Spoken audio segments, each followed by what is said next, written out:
Assalamualaikum warahmatullahi wabarakatuh. Sahabat beriman, anak adalah anugerah terindah yang diberikan oleh Allah Subhanahu wa Ta'ala yang tak ternilai harganya. Dari hari pertama mengetahui ada janin tumbuh di rahim, saat itulah orang tua langsung jatuh cinta.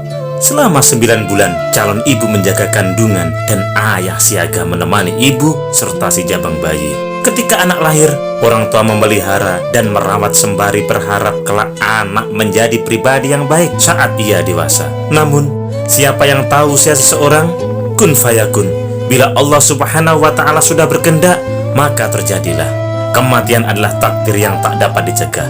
Allah Subhanahu wa Ta'ala sudah menakdirkan usia seseorang, maka tak menutup kemungkinan anak-anak meninggal dunia. Nah, bicara soal anak yang meninggal dunia, maka muncullah pertanyaan, di mana tempat sang anak di akhirat kelak?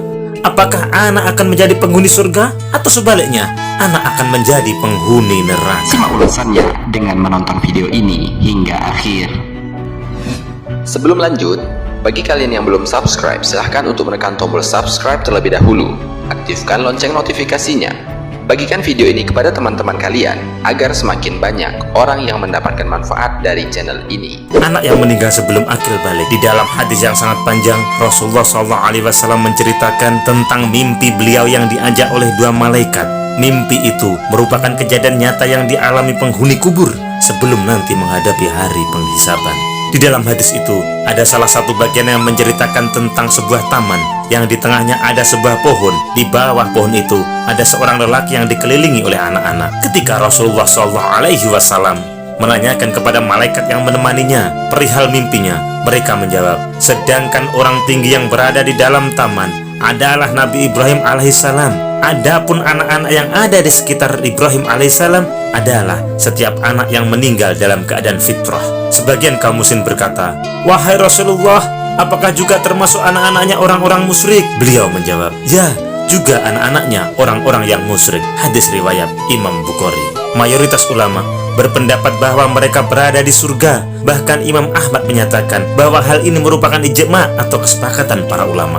Dalil yang mendukung pendapat ini adalah riwayat yang menceritakan ketika Ibrahim putra Rasulullah meninggal dunia, Rasulullah bersabda, sesungguhnya Ibrahim putraku meninggal dalam masa persusuan, dan sesungguhnya baginya di surga 2 orang ibu susuan yang akan menyempurnakan susuannya.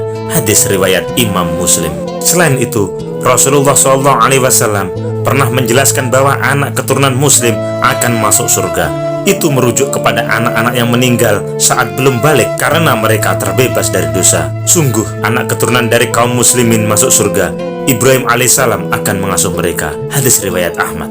Dari hadis di atas, sekaligus menjelaskan perkataan Abu Hasan yang meriwayatkan, saya berkata kepada Abu Hurairah radhiallahu anhu, 2 orang putra saya telah meninggal. Adakah hadis dari Rasulullah SAW tentang mukmin yang sudah meninggal yang bisa engkau sampaikan untuk menenangkan hati kami? Beliau radhiyallahu anhu menjawab, ya, anak-anak mereka adalah penghuni cilik surga. Salah seorang dari mereka menyambut kedua orang tuanya, lalu memegang pakaian atau tangan orang tuanya, sebagaimana saya sekarang memegang ujung bajumu, dan ia tidak melepaskannya sampai Allah Subhanahu wa Ta'ala memasukkan dirinya dan orang tuanya ke dalam surga. Hadis riwayat Imam Muslim. Semoga bermanfaat. Wallahul muwafiq ila aqwamit thoriq. Assalamualaikum warahmatullahi wabarakatuh.